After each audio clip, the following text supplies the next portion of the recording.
함께 좀 나누도록 하겠습니다. 저희들이 계속해서 사무엘상 나누고 있는데 오늘은 15장 한 이렇게 중간쯤 되는 말씀인데 15장 말씀 같이 함께 좀 나누도록 하겠습니다.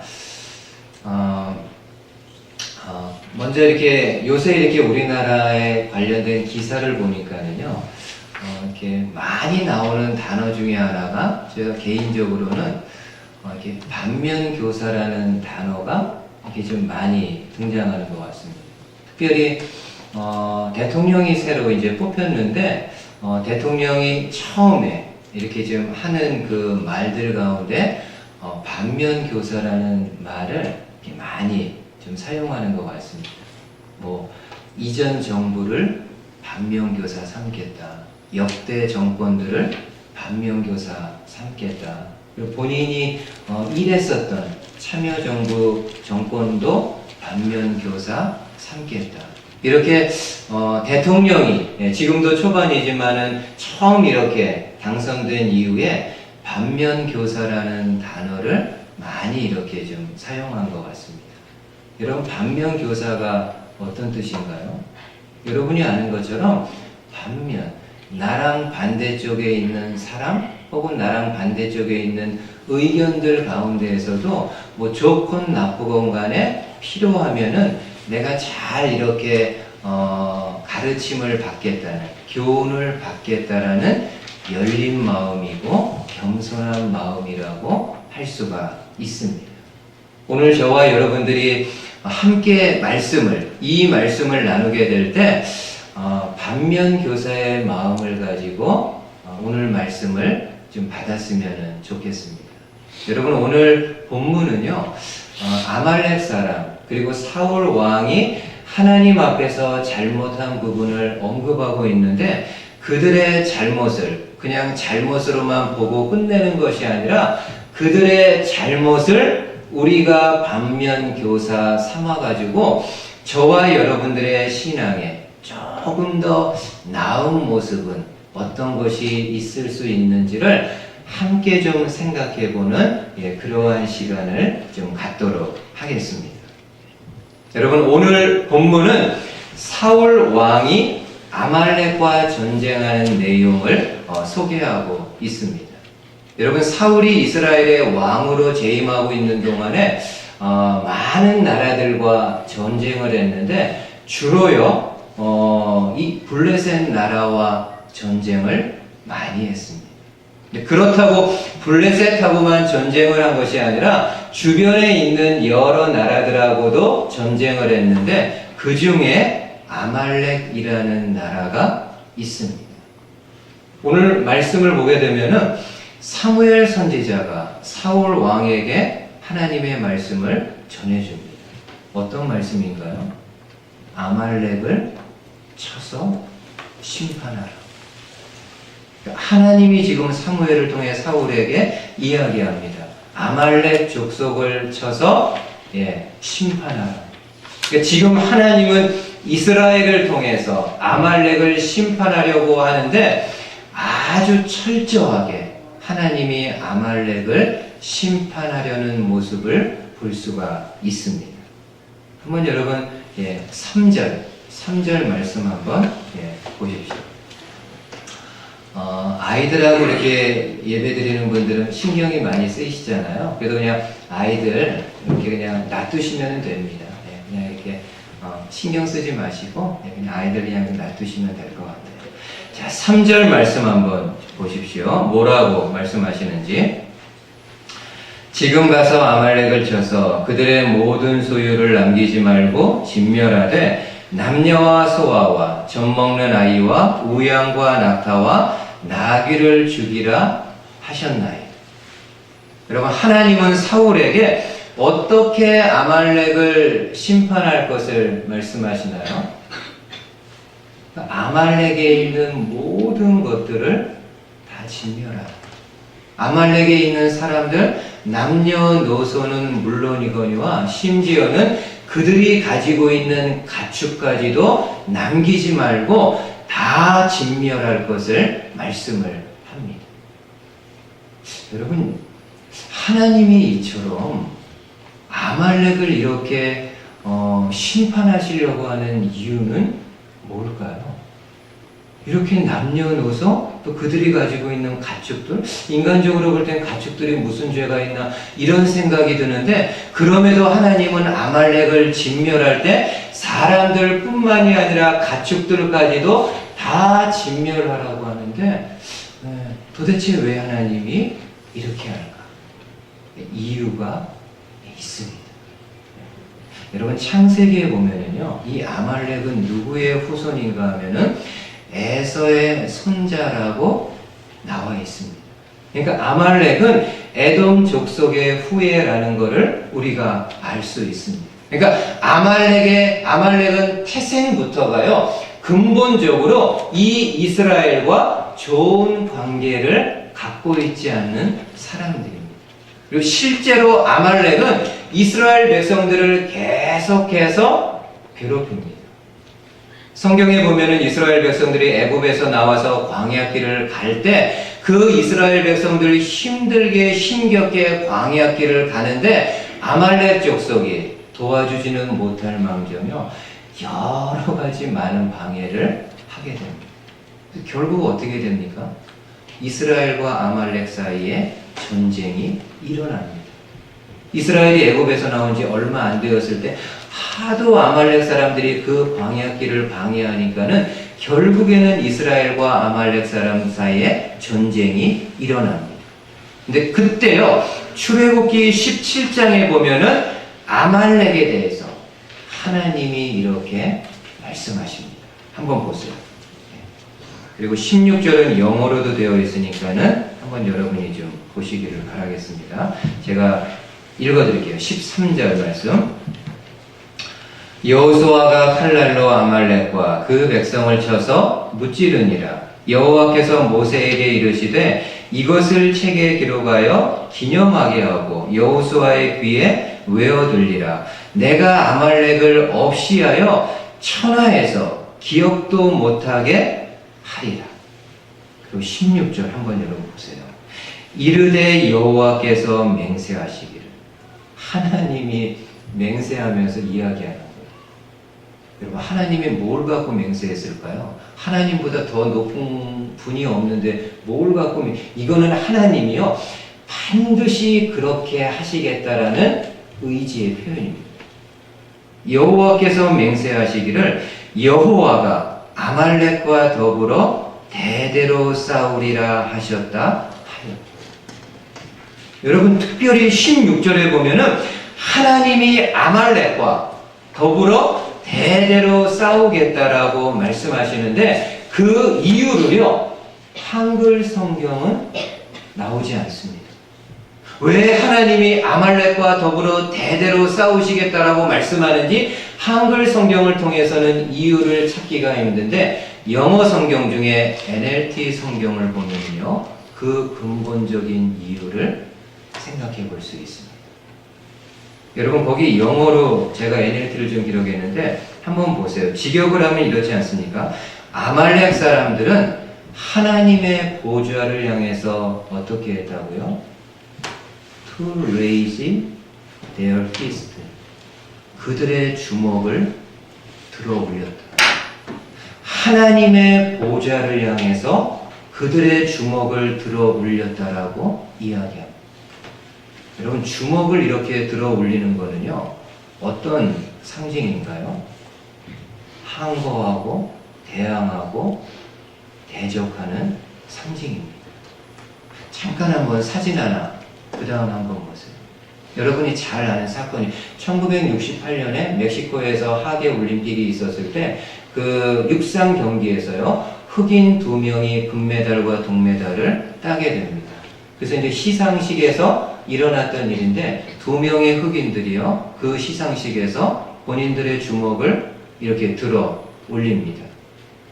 스타디움에 있는 많은 사람들이 보는 가운데 전파를 타고 보는 많은 지구촌 사람들을 향해서 주먹을 쥐고 손을 이렇게 들어 올립니다. 이게 어떤 표시인가요?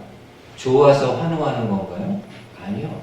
항거하는, 데모크레이스, 항거하는. 뭐에 대한 항거요? 인종차별에 대해서 항거하는 거.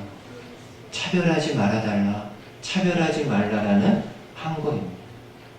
여러분, 마찬가지로 이 당시 아말렉 사람들이 그들의 주먹을 가지고 하나님의 보좌를 향해 들어 올렸다라는 것은 하나님의 권위예요. 정면으로 도전하는 것. 하나님의 권위에 대해서 정면으로 대적하고 항거하는 겁니다.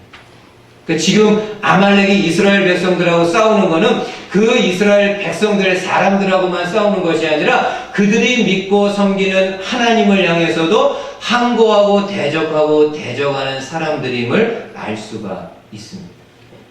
여기서 우리가요, 중요한 거 하나 알 수 있습니다. 하나님은요, 하나님의 권위에 도전하는 것은 용납하지 않습니다. 다른 거는 많이 사랑으로 자비로 이렇게 품고 대하는 면이 있지만은 하나님의 권위에 대해서, 하나님에 대해서 정면으로 도전하는 거는요, 결코 용납하지 않습니다. 그것이 사람이건 어떤 상황이건 간에 하나님의 권위에 정면으로 반기를 들고 대적하는 것은 결코 하나님이요, 용납하지 않습니다. 단적인 예로 여러분 에스겔서에 보면은요, 두로 나라와 두로 왕에 대한 하나님의 심판의 메시지가 나옵니다. 두로는 어떤 나라였는가 하면은요, 지도를 좀 보여드리려고 하다가 그냥 안 해도 여러분들 아세요. 두로는요, 그 당시 지중해 연안에 있는 도시국가입니다. 두로 도시국가 위치가 동양과 서양을 연결해주는 중간 지점에 있기 때문에요, 당연히 중개 무역을 통해서 많은 부를 얻게 됩니다. 그냥 많은 부가 아니에요. 정말 어마어마한 부를 이 두로 도시국가가 중개 무역을 통해서 얻어내게 됩니다.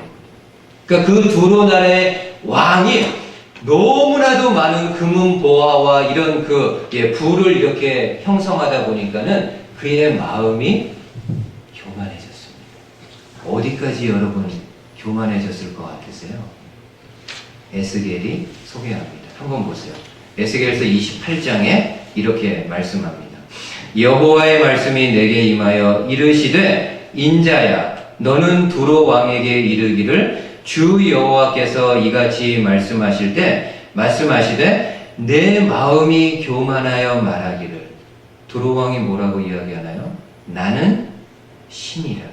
내가 하나님의 자리 곧 바다 가운데에 앉아있다. 이야, 여러분, 이 두로 왕이 마음이 교만해졌는데 어디까지 본인을 뭐라고 생각하는 거예요? I am God. 내가 신이다. 내가 하나님이다. 그리고 내가 있는 이곳이 바로 하나님의 자리라고까지 그렇게 이야기를 합니다. 하나님의 보좌를 향해서요, 정면으로 도전을 하는 거죠. 하나님이 에스겔을 통해서 이 두로 나라와 두로 왕들을 반드시 진멸하고 심판할 것을 말씀합니다. 언제 이게 실제로 이루어지나요? 나중에 여러분 좀 시간이 흘러서 알렉산더 대왕이 이 두로 도시국가하고요, 두로 왕을 완전히 초토화시키게 됩니다. 이 알렉산더 대왕이 역사에 보니까는요, 두로 도시가요, 그 지중해에 있는 섬입니다. 이게 난공불락의 도시국가로 다른 나라가 점령하기가 너무 힘든, 알렉산더도 마찬가지로 어떻게 이 두로 국가를 초토화시켰는가 하면요, 그 바다에다가 흙을 갖다 부어가지고 그 바닷길을 만든 거예요. 몇 개월 동안? 7개월 동안 전체 사병들 다 동원해가지고 지중해 가지고 여기 두로 도시가 있으면 여기까지 바닷길을 흙으로 메꿔가지고요, 길을 만들어가지고 들어가가지고 두로 도시 국가를 완전히 초토화시켜가지고 그 이후로 두로라는 도시 국가는 다시금 일어나지 못하는 역사가 있게 됩니다. 하나님의 권위에 도전하는 거는요, 결코 하나님이 용납하지 않습니다. 여러분, 그러면은 우리가 이 내용을 보면서 신앙의 반면교사로 삼을 수 있는 것은 뭐가 있을까요? 반대로 한번 여러분 생각해 보세요. 하나님은 하나님의 권위에 도전하는 것을 가장 싫어하신다라고 하는데, 그러면 반대로 하나님이 가장 기뻐하시는 것은 어떤 걸까요? 하나님을 인정하는 거예요. 하나님을 인정하는 거예요. 하나님의 권위, 하나님의 주권, 하나님의 인도하심, 하나님의 존재하심, 이런 하나님에 대해서 인정하는 것을요, 정말 하나님이 기뻐하십니다.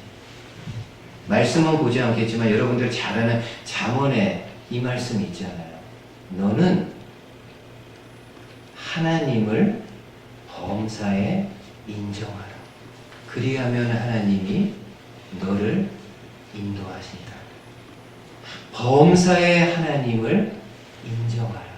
그러면 하나님이 너를 인도하고 가르쳐 주신다. 오늘 이 내용을 통해서 저와 여러분들이 반면교사로요, 이 내용 붙잡을 수 있습니다. 하나님은 하나님의 권위에 도전하는 거 가장 싫어하고 가장 분명하게 심판하시는데, 그럼 반대로 하나님이 가장 기뻐하는 거는 그 하나님의 하나님 되심을 인정해 드리는 거. 어떤 게 있을까요? 하나님을 인정해 드리는 거, 하나님의 권위, 하나님의 주권을 인정해 드리는 거, 어떤 게 있을까요? 없을 것 같지만은요, 생각해 보면은 굉장히 많습니다. 하루를 시작하면서부터요, 하나님 되심을 인정할 수 있습니다. 눈을 이렇게 떴을 때요, 생명이 있는 거잖아요. 그리고 이렇게 활동하고 일할 수 있는 거는 하나님이 그만큼 생명과 건강을 주셨다라는 거죠. 일어나면서부터 하나님을 인정할 수 있습니다. 하나님, 감사합니다. 오늘도 나에게 생명 주셨군요. 오늘도 나에게 건강 주셔서 내가 일할 수 있는 여건들을 주셨군요. 하나님을 인정하는 거죠. 이 시간 여러분들이 나와서 예배 드리는 거, 제가 처음에 아까 기도할 때 한 것처럼 아무 생각 없이 나와서 그냥 예배하는 거는요, 하나님을 인정하는 예배 아닙니다. 그러나 여러분들의 마음 가운데 하나님과 그리스도에 대한 믿음을 가지고 예배한다고, 이 예배는요, 하나님을 인정하는 예배, 그러기에 그러한 예배는 하나님이 기쁘게 받으실 수 있는 예배가 될 수 있습니다.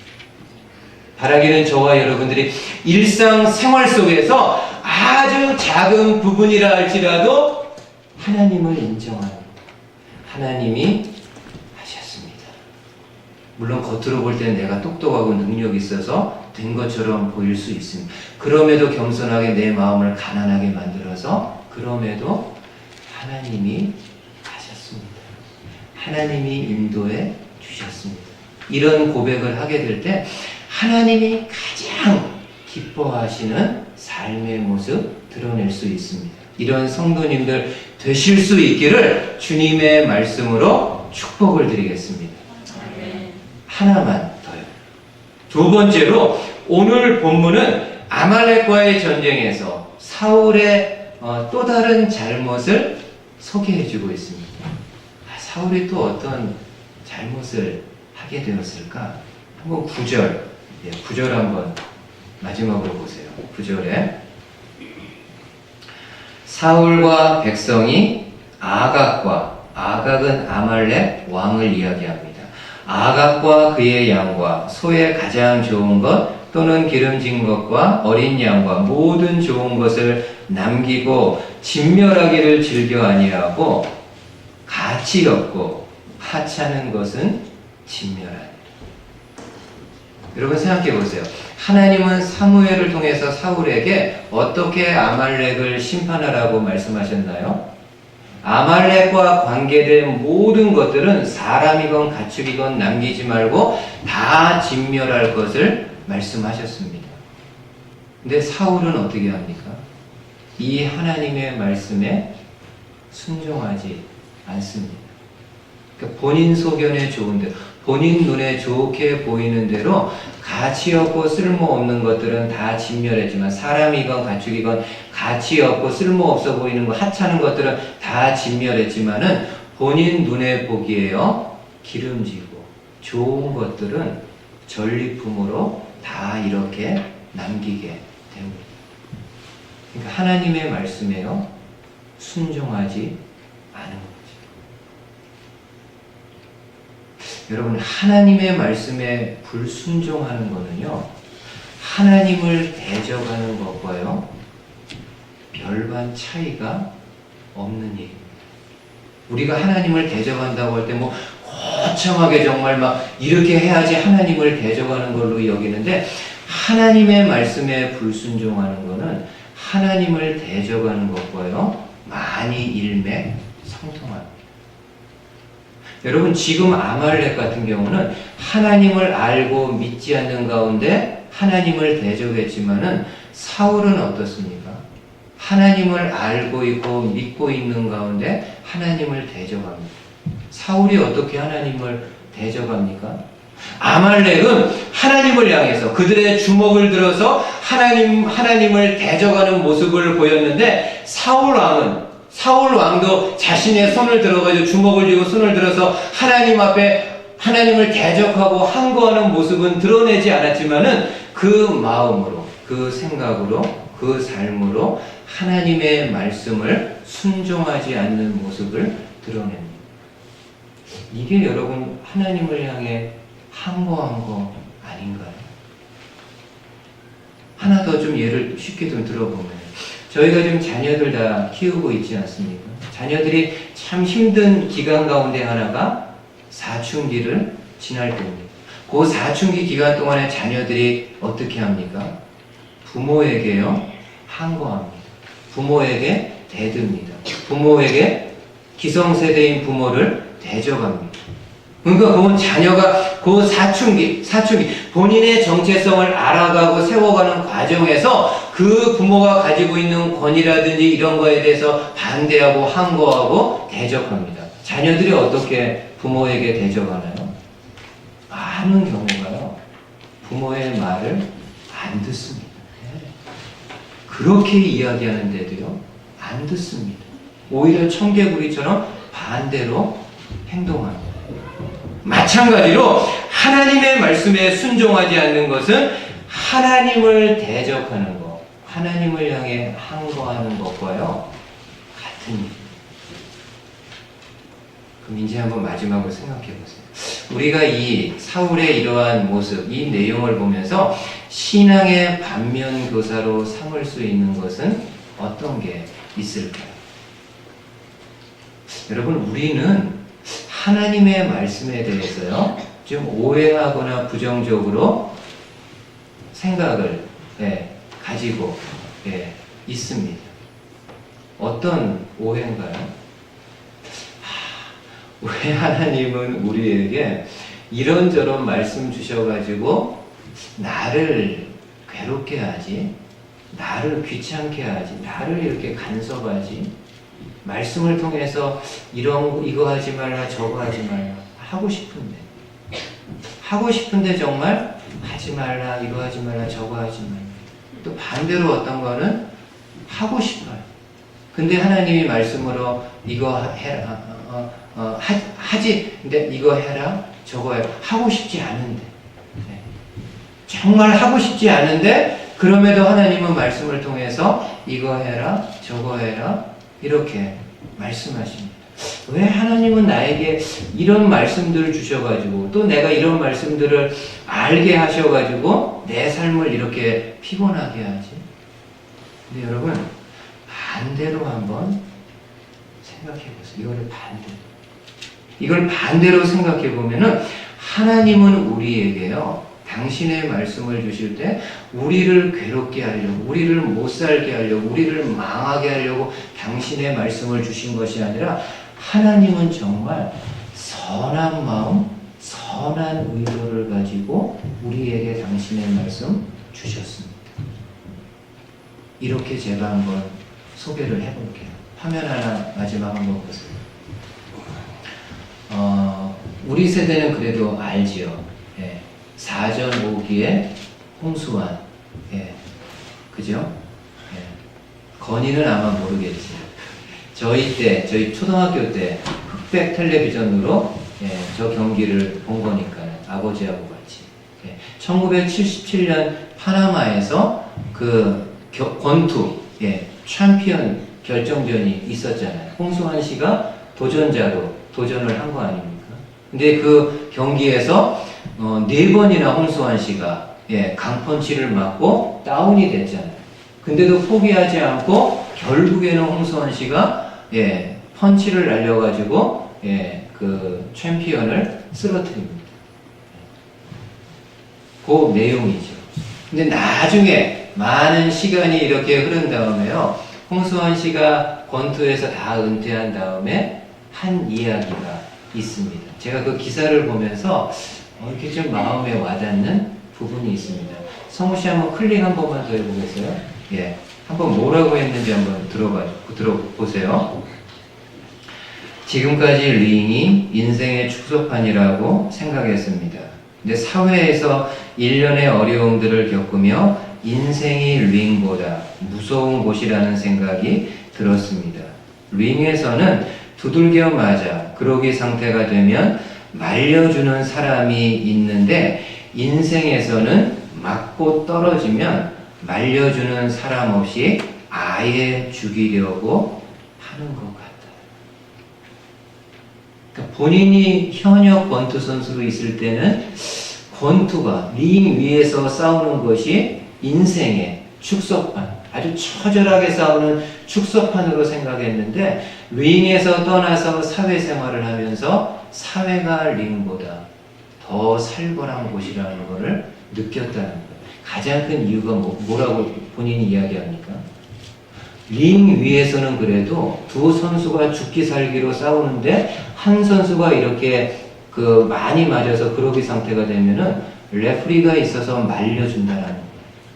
더 때리지 못하게 이 사람 죽지 않게 말려주는 사람이 있다는 거예요. 근데 사회에 나와 보니까는요, 말려주는 사람이 없다라는 거예요. 오히려 내가 공공에 처하면은 사람들은 겉에서 볼 때는 안 됐다라고 이야기하지만은 뒤에 가서는 좋아한다는 거예요. 말려주는 사람이 없는 거예요. 여러분 이거를 한번 우리 영적으로 한번 신앙적으로 생각해 보세요. 저와 여러분들이요, 신앙생활하면서 이런저런 죄를 지을 수 있습니다. 근데요, 말려주는 사람이 없으면은요, 계속해서 죄를 지을 수 있어요. 계속해서 그 죄의 깊은 수렁으로 들어가서 결국에는 죄로 인해서 망하고 내 인생 막 이렇게 흐트러지고 완전히 깨지는 그런 경우 있을 수 있습니다. 근데 감사하게도요, 저와 여러분들에게는 하나님이 말려주는 하나님이 계시고 하나님의 말씀이 있습니다. 여러분 이 말씀 마지막으로 한번 봐보세요. 사사기 몇 장이죠? 30장에 이 말씀 한번 보세요. 참 감사한 말씀입니다. 너희가 오른쪽으로 치우치든지 왼쪽으로 치우치든지 내 뒤에서 말소리가 내 귀에 들려 이르기를 이것이 바른 길이니 너희는 이리로 가라 할 것이니. 누가 그렇게 하겠다라는 겁니까? 하나님이 하시겠다는 거예요. 저와 여러분들이 한쪽 방향으로 치우쳐가지고 잘못된 길로 계속 가게 될 때 한 명도 말려주는 사람 없이 그 길로 가서 그냥 멸망해 버려라 하는 것이 아니라 하나님이 저와 여러분들을 향해서 그 길은 잘못된 길이고 이 길로 나아갈 것이라고 말씀해 주신다라는 참 감사하지. 하나님이 우리에게 말씀을 주시는 거는 우리 인생을 완전히 거덜나게 하기 위해서 주신 것이 아니라 오히려요, 우리가 잘못된 길로 갈 때 그 길을 막아주는 하나님의 말씀임을 알 수가 있습니다. 그러니까 이 내용을 통해서 저희들이 반면교사 삼아야 되는 거는 하나님의 말씀에 불순종하는 거는요, 하나님을 대적하는 일입니다. 그러나 반대로 우리가 그 하나님의 말씀에 순종하며 나아갈 때는요, 저와 여러분들의 삶에, 인생에 귀한 복들이 있을 것임을 주님이 말씀해 주고 있습니다. 이런 성도님들 되실 수 있기를 주님의 말씀으로 축복을 드리겠습니다. 아멘. 예, 같이 함께 기도하도록 하겠습니다.